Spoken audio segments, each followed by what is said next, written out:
I think what cemented his relationship with Christmas ultimately was the war, because White Christmas came out in 1942, just as the war was getting cranked up, and then the next year, I'll Be Home for Christmas was written.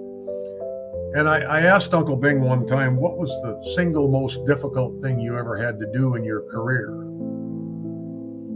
We were out playing golf one day, and I didn't know what he was going to say. I didn't know if he was going to say, well, it was, learning lines for the movies, or working with a difficult director, or no. He didn't have to think about it at all.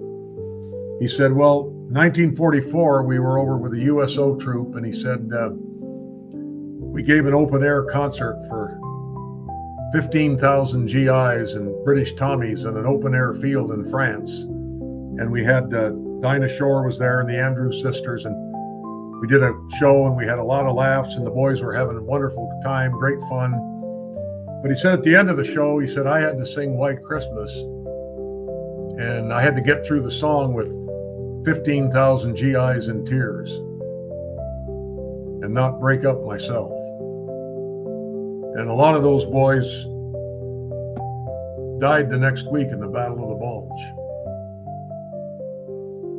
But when he told me that, and it's in this book that Gary Giddens came out with a couple of years ago called Swinging on a Star. When he did the shows for the USO troops during the war, first of all,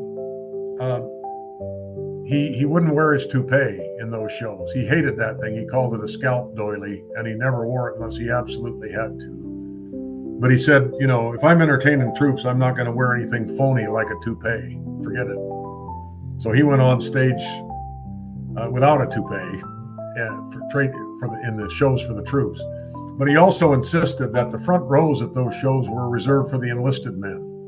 No officers or higher ups sitting in the front rows. Those were all for the guys in the front lines.